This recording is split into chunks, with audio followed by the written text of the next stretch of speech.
Hey guys, I want to talk about basic Unix security today. Imagine it's 1995-96. You're the sysadmin for a brand new Solaris box, and you want to try and keep unauthorized people out of this computer. SSH was still relatively new, so most likely you were still using Telnet and a lot of the classic Unix services. So let's start by running a netstat and see what ports are actually open. Yeah, we've got a fair number of open ports here, including Telnet and FTP. Now, I'm not going to be using FTP on this server, so we can probably do away with that one. But there's quite a few others in here that we should address as well. Now, at this point in time, a lot of things are controlled by the inetd daemon, also known as the Internet Super Server daemon. There's a configuration file called etc inetd.conf, and that contains all of the services that fall under the auspices of the inetd. Let's open up that file and we'll take a look. So the pound sign indicates the start of a comment. Anything that starts with a pound sign will simply be ignored by the daemon. So we're looking for any lines that don't start with a pound. Basically, the way that the inetd works, it waits in the background for someone to make a request, and then it calls the appropriate daemon to respond. For example, when someone tries to telnet into the system, the inetd daemon recognizes the request and calls the telnet daemon to respond to that request. So if we comment out the line for telnet, it's as if the telnet daemon doesn't even exist. Now here's a few that we definitely want to get rid of: RSH, rlogin, and rexec. These are known as the Unix R utilities. Some of these will let you log in remotely to the system. Others allow you to execute programs on the computer without being logged in. And depending on how they're configured, they may not even prompt you for a username or a password. So clearly they're a serious security risk. I'm not going to go over all of these, just the ones that I find personally interesting. Now I'm going to leave finger enabled for the moment. We're going to have a little bit of fun with that one. Let's turn all of these off. We don't need any of those. Now there's a few in here that are really long lines. They actually wrap around to the next line. So I'm just commenting out the beginning of the entry. Okay, so let's save that file. We've turned off most everything in the inetd.conf. Now, for those changes to take effect, we need the inetd daemon to reread its configuration file. So first we'll use the ps-ef command to find the process ID of the inet daemon.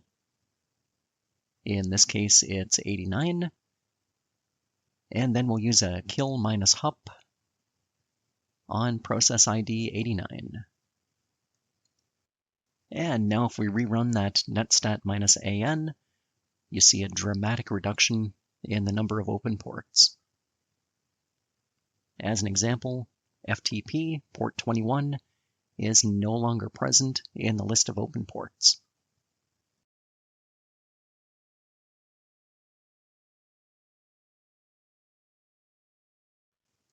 So let's see who's currently logged into the system. Yeah, no, there's why I didn't want to reboot. We've got quite a few people logged in at the moment. Among them, Root, Scott, Annika, and Philip. Now, you remember earlier we left the finger daemon running in the inetd.conf. Let's use the finger command and pull up a little information on the user Scott. As you can see, it shows where I'm logged in from, how long I've been logged into the system, what shell I'm using, whether or not I've read my mail, and any plans that I've specified for the day. That plan information is specified in a .plan file in the user's home directory. You can customize that however you like. It was kind of like a Facebook status in the early 1990s.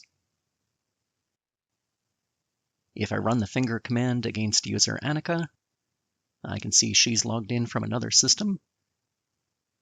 And yeah, she has some plans as well. And let's check on her husband, Philip. Philip is logged in from yet another location. Oh, and he has some plans of his own. I may want to sneak out the back door after work. So to protect the user's privacy and to avoid any unnecessary workplace violence, let's go back and turn off that finger daemon. So I'll just pop back into inetd.conf, comment out that line for fingerd, and save the file. And once again, we need to restart the inetd daemon. So a ps-ef, pipe it to a grep for inetd. There's our process ID. And we'll simply do a kill -hup on the process ID. And if we check our netstat output once again, you can see port 79 for the finger daemon is now closed. So now that fingerd is not running, if I run the finger command against the user Annika, it still works. Now the reason that still works is that the finger daemon is only used for remote finger requests. If I'm actually logged into the system, as I am here, the finger command is simply reading local configuration files. Let's pop over to Jasmine and I'll demonstrate. If I run the finger command against Annika, that confirms that she is a valid user on this server, and it gives me her IP address as well. Now, if I were trying to gain unauthorized access to this computer, that information could be very useful.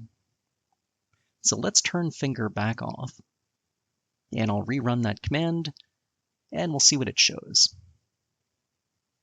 And there we go, that's better. Now we get a connection refused. Our finger request was denied. So we've had some fun with finger. Let's see what else we can turn off. Now, we talked about telnet earlier. Unfortunately, telnet is something of a necessary evil, but at the very least, we can make sure that the root user can't log in directly via telnet. Let's take a look at the etc default login file. There's a line in here that says console. Now, if that line is set, which it is by default, root can only log in directly on the console of the system. That is, with a keyboard and a monitor straight in front of the computer. Now, that's not going to stop you from logging in as a non-root user and then using SU to switch to root, but it does mean that a potential attacker would have to crack a non-root user first and then obtain root permissions. It's not necessarily going to stop attackers, but it'll certainly slow them down a little bit. Let's check the permissions on the etc password file. That's set to 444. Now that means that everyone can read that file, but no one can write to it. And the actual encrypted passwords are stored in the etc shadow. That file should only be readable by root. And yep, we've got permissions 400. That's correct. As an example, this string right here is the encrypted password for Scott. There are tools out there that can brute force passwords. So this file should never be readable for non-root users. And you probably shouldn't show it in a YouTube video either. There's one last thing we should take a look at here.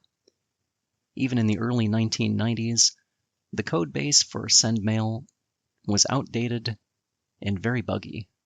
So unless you really needed it, it was a good idea to turn sendmail off entirely. So first, we'll stop the daemon. You can do that by running the etc init.d sendmail stop. And then we need to make sure it isn't automatically restarted when we reboot the computer. So if we go into etc rc2.d, you see all of those scripts in there that start with a capital S. Well, they'll be started on boot. All we need to do is change that capital S88 sendmail to a lowercase s88 sendmail, and that will be ignored on boot. It won't be executed. So if we run that netstat command one last time, you can see most of our open ports are gone, including sendmail port 25. Now, this would have vastly improved your security in the mid to late 1990s, but it certainly wouldn't be sufficient for the modern internet. There's very little you can do to protect a 30-year-old operating system, no matter how good it was in its day. So if you enjoyed this one, please feel free to like and subscribe, drop a comment down below, and, as always, thanks for watching.